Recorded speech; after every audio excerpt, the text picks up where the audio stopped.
Yes, fine. Is there any? Yes, there is one more formula called speed. Right, one more formula called speed. What is speed?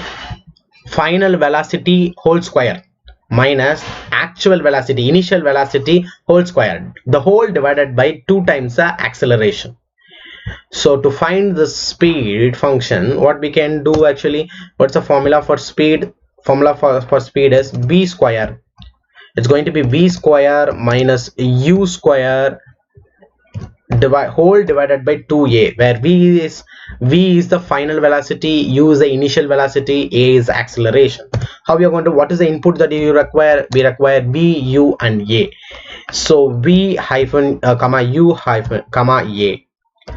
Then using scanf, let me receive these 3 inputs. So also I will have one more variable to store the answer, like s speed.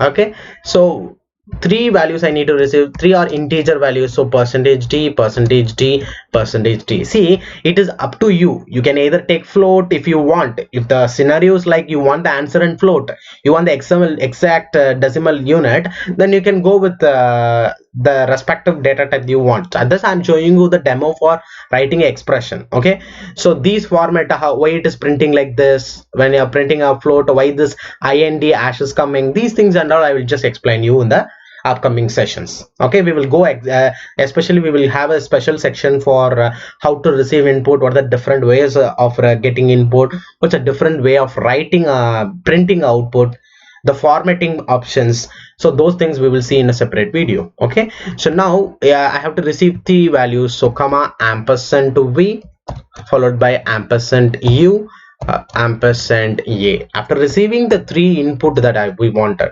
after receiving the 3 input we wanted, what we need to do? We need to write s is equal to speed is equal to v square. What is v square? V multiplied by v, then subtracted with u square, u multiplied by u, then it is divided by 2a. It should not be 2a, it is 2 multiplied by a. You should not write it like the mathematical equation. So here if you see, I told you that this 2a has to be common for both this v square and u square, but here if you see, first of all v square will be executed, then u square will be separately executed, and 2 into a, no, before executing 2 into a, what has to happen? Associativity rule, the left side to right side. I think slash is having highest precedence. So after multiplying u and u, then this answer will be divided by 2, and after dividing it by 2, then only it will be multiplied by a. This is completely a wrong way. So what I have to do first of all is that I think 2 multiplied by a has to occur first. The same problem that we see in the finding the root of the quadratic, the previous one. So divided by 2a has to happen, so 2 into a, so that I am enclosing it with a bracket, and this 2a is common to both v square and u square, so I'm enclosing your v square and u square in a bracket, because this 2a is a denominator to this v square minus u square. This is the right format of writing this expression. So now what I will do finally is just I'll print percentage d, because I am storing the answer in a integer variable, so I'm giving percentage d. It is up to you. You can use float, everything. Those things we will see later. Just here the purpose is only to know how to write expression. Okay, so I'm printing the value of s.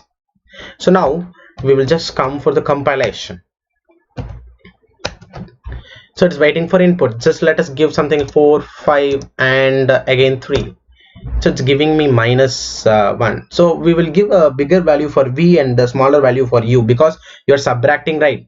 So when 4 is given and 5 is given, it becomes a negative value. So let us try to give a positive value, 7 and 3 and 2. So it's going to be 7 square 49 minus 3 square 9. So 49 minus 9 40.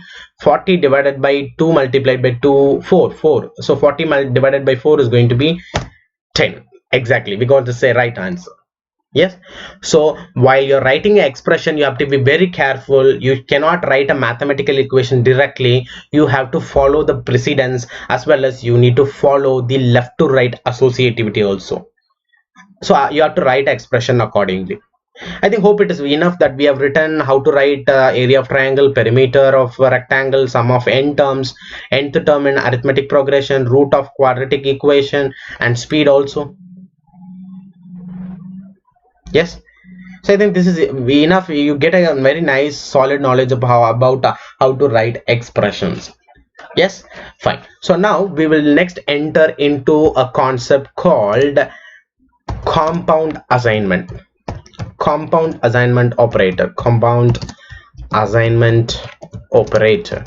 What is compound assignment operator? Yeah, we will see the few examples. I will write all the possibilities of compound assignment operators. First of all, the basic things are plus equal to, followed by minus equal to, multiplied by equal to, division equal to, mod equal to, then followed by bitwise and equal to, bitwise r equal to, then it is left shift equal to, then followed by right shift equal to.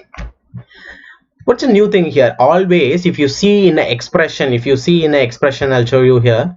Always the operators will come after equal to symbol, assignment operator. After assignment operator called equal to only, all these operators will occur usually.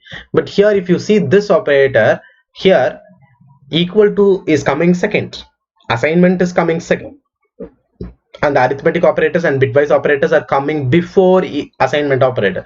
That's little new, right? So I'll just tell you in which situation we will go with compound assignment operator. We will see few examples. Okay, so let me go here. For example, let me consider that we have a variable called a assigned with 10, and we have a variable called b, we are assigning it with 5. We have a variable c and we are assigning it with 15. Yes. And for example, we have one more variable called sum, and the sum is also assigned with some value called, for example, 5.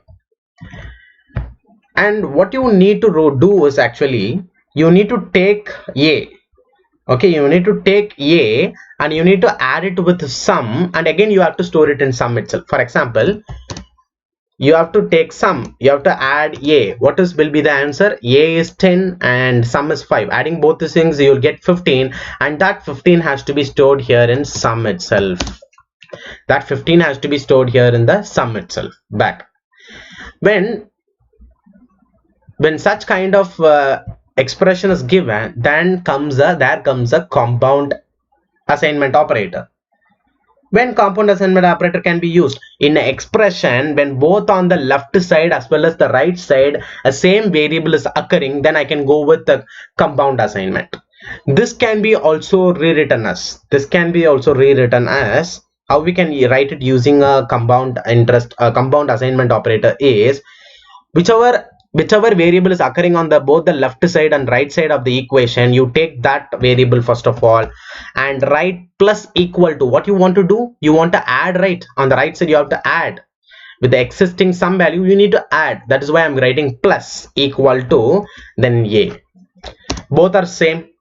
Sum is equal to sum plus a and sum plus a equal to a. Both are same. So when you require a compound interest, when both the left side and the right side of the equation same variable is being used, then you can go for compound interest.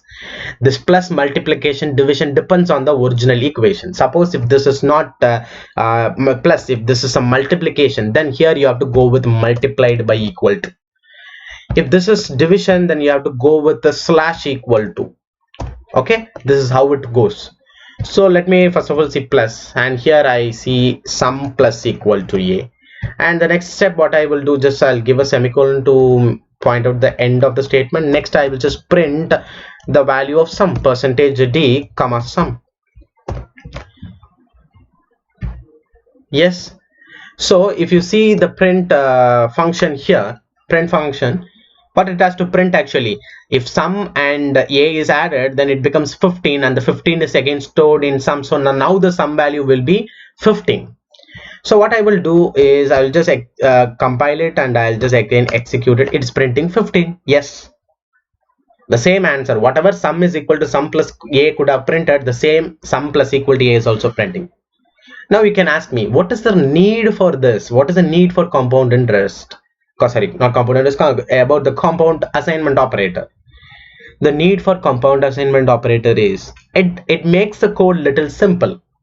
The code complexity is actually reduced. One important thing, but very major reason is that when you use a compound assignment operator, the compiler will execute little faster comparing to sum is equal to sum plus a. This is a compiler process. Compiler is executing this compound assignment operation faster comparing your normal assignment. Yes, fine. So I will give you one more thing for product. Okay, suppose here only one number is added. For example, if I just consider that sum is added with A, B and C, again the answer is stored. A and also B it is added, and again it is added with C, and then it is stored again in sum. Then what you will do? Whatever is occurring on the left side and whichever variable is occurring on the left and right side, both side is occurring, write it on the left side, then plus equal to, then write all the other remaining variables. That is what the procedure. Whichever variable is common, write it on the left side, followed by plus equal to, depends on the operation that you are doing. Then follow it by using what you are going to use. You are going to use A plus B plus C. Yes, yeah. So one more example that I'll show you, that for example if you want to find product, for example if you want to find product, for example let me assign that the product is by default product is equal to 5, and what I need to do is that let me assign that it is 1.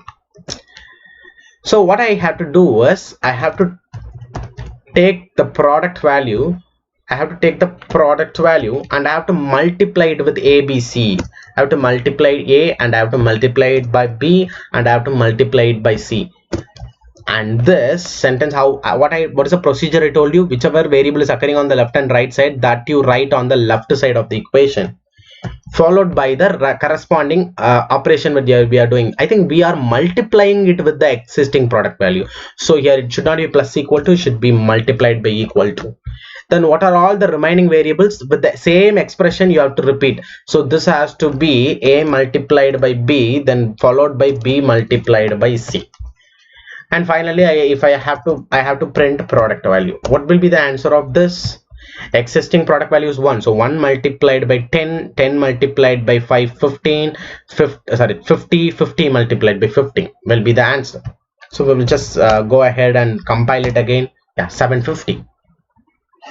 Yes, so you require compound assignment operator whenever a variable in an expression is occurring both on the left side as well as on the right side. Then you go for compound assignment operator. Yes, fine. So this is that. So why I am recommending this is that it makes your code readable. It makes your code readable, as well as it also makes the process a little bit faster. That's the main reason why we are coming to compound assignment operator. Yes, so next thing that we will enter is we are going to see about increment or decrement operator. Okay, we will be seeing about one more operator now. We will be seeing about increment or decrement operator. So increment or decrement operator. Okay, so if you see, there are only two increment or decrement operators available. One thing is plus increment operator, and one more thing is minus, which is called as decrement operator. Okay, so I'll tell you for what reason this is used. For example, see, whenever you want to count, I told you that compound interest means, for example, A is equal to A plus 1. When this is given, how this can be rewritten using a compound assignment? A plus equal to 1, because A is occurring on both on the left side and right side, so take it on the left side, then plus equal to 1. Yes, fine. So what I can do is this I can rewrite like A plus plus. This A plus plus, this is like counter. Whenever you want to make any counting process, then you can go with the A plus plus. So when A plus 5 is given, then this cannot be written using increment operator, because increment operator will increment it by just 1. If it is A plus equal to 1, then it can be written as A plus plus. But if it is A plus equal to 5, then you have to write 5 A plus plus. 5 times you have to write A plus plus again. So you cannot add any number, you can add only 1. It means counting, because you don't count to 5, 10, 15. You count to 1, 2, 3, 4, 5. One by one only you count. So whenever you want to make any counting process, then you can go with this increment operator. This see, you have A equal to A plus 1, Comparing this a equal to a plus 1, a plus equal to 1 is much more easier. It is a reduced form of it. So compound assignment operator is better than the normal operation, but whenever you want to add only one number to the existing value, then a plus plus, the increment operator, is a very reduced form of it, right? Fine. So similarly, if I want to decrement something, if you want to make a decrement process, go with a minus minus, a minus minus. Yes, fine. And inside your increment operator, I told you that there are only two operators are available, which is plus plus and the other operator is minus minus. But there are 4 classification using this increment or decrement operator. What's the first classification that we will see? First classification is pre-increment. Pre-increment. What is pre-increment? For example, I will tell you plus plus x. The plus plus operator has to occur preceded by the variable. Before the variable itself, the plus plus operator has to occur. If that is the case, then it is called as pre-increment. Then followed by post increment. What is post increment? Post increment means first comes a variable, then followed by the plus plus operator. Then similarly, we have pre decrement operator, which is the minus minus have to occur before my variable, preceded by my variable. Then comes post decrement operator, where after variable only my subtraction minus minus decrement operator has to occur. These are the 4 forms of increment or decrement operator. Yes, fine. So now I'll just show you the difference between why pre-increment is used, what is the usage of pre-increment, post-increment, what's the difference between. We will see a few demos or what is the difference between this pre-increment and post-increment, or pre-decrement and post-decrement.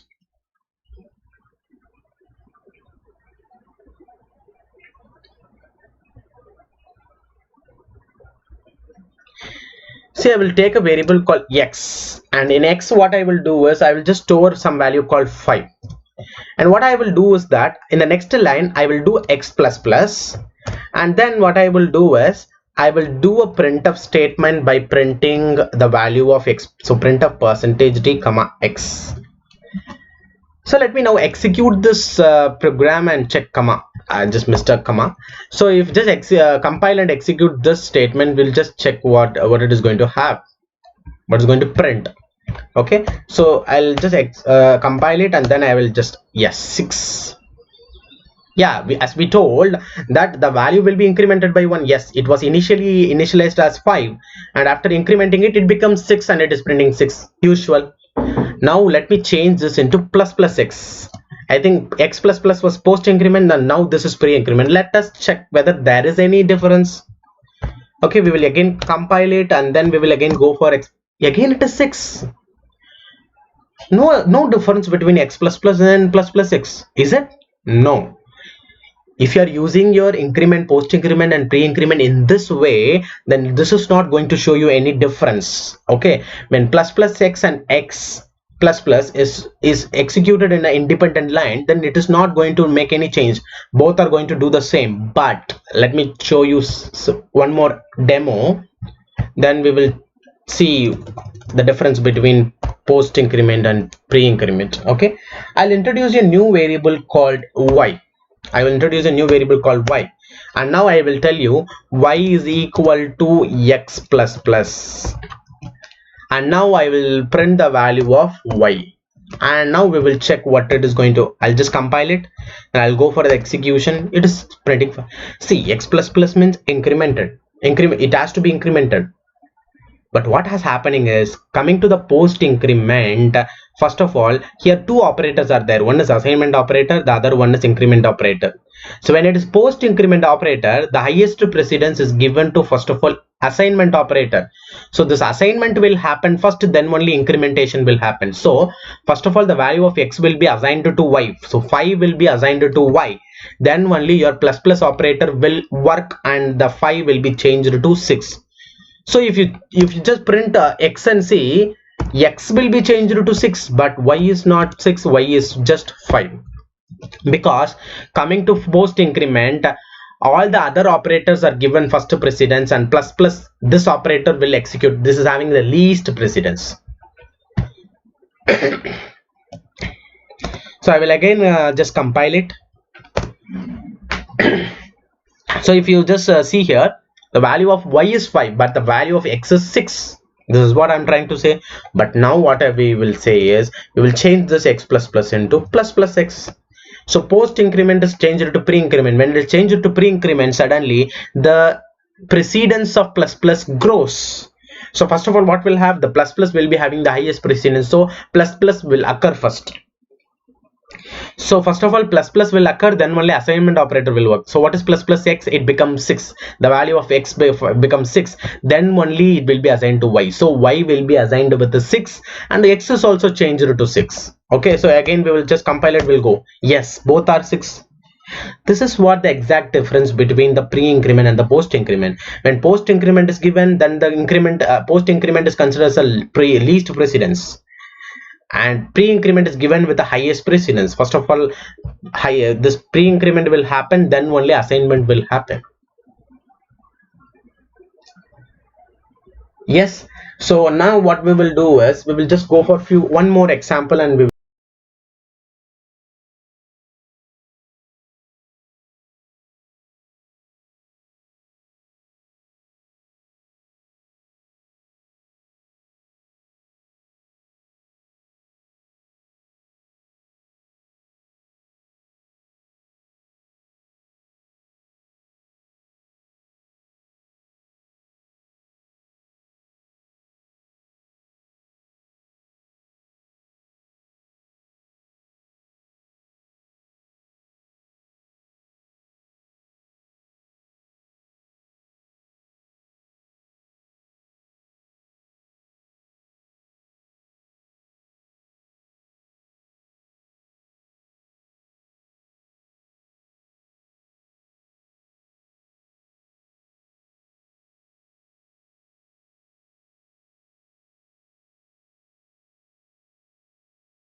will just continue, and we taken x is equal to 5, and let me take y is equal to 10, and followed by I will have z to store the answers.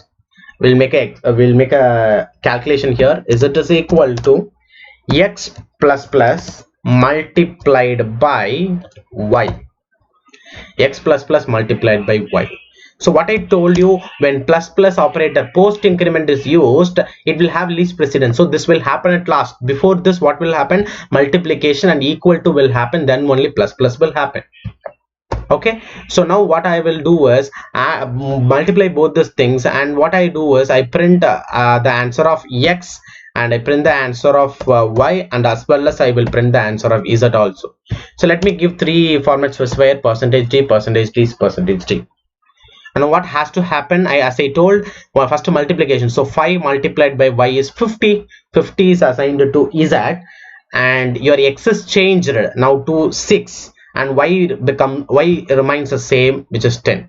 So when you execute this, what you get is, yes, the x value is changed to incremented to 6. Y value remains the same. Z is having 50, it is not having 60, because first of all multiplication happened, then only this incrementation could have happened. Okay, now I will change this x plus plus into plus plus x. Now what will happen? Now this only will occur first, then only multiplication. So plus plus x is occurred, so x becomes 6, then 6 is multiplied by 10. So before this 5 multiplied by 10, now it is 6 multiplied by 10, so which becomes 60. So if you see here, the value of x and y remains the same, but the value of z becomes, see, I did not save the file. If you see, I did not save. I'll just save this file and I'll just again compile it and again execute. Yes, x and y value remains the same, but the z value becomes 60.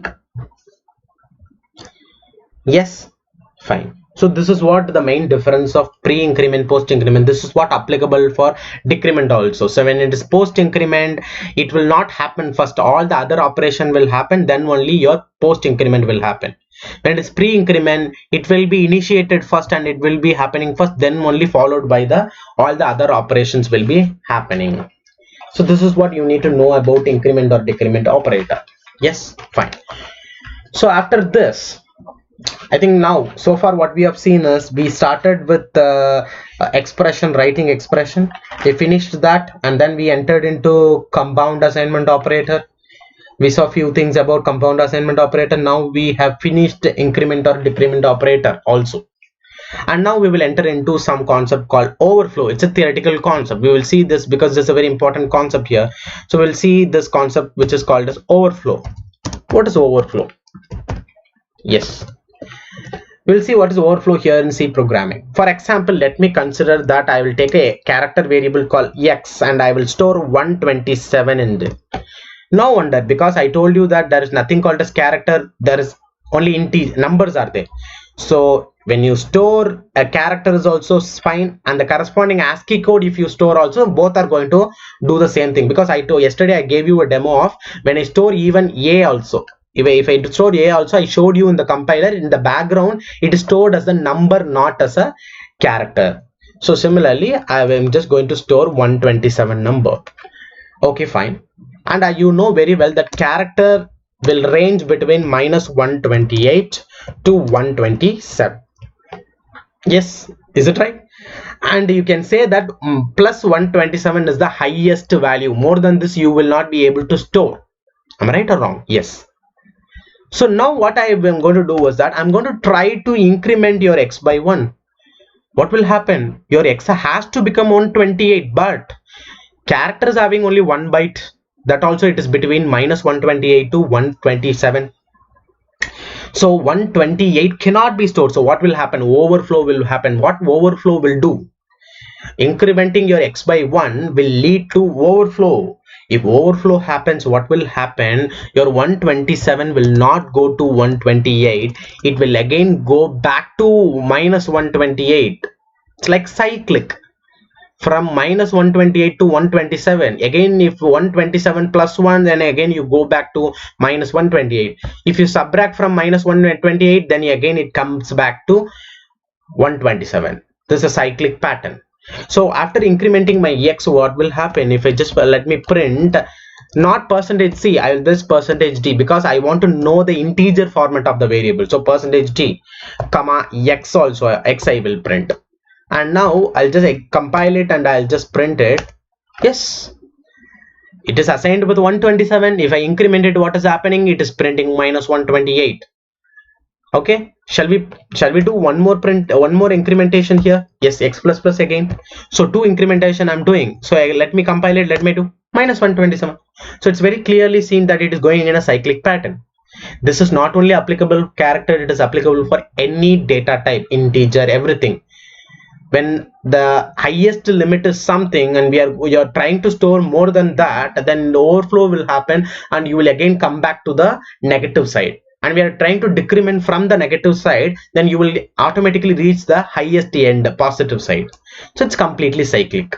Okay, so what will happen from -128 to 127? From this again you will start again you will start from -128 after this. If incrementation is happening, then again -128, again it will go up to 127. Then again if I increment, again it will go to -128. So it is a cyclic pattern. This is what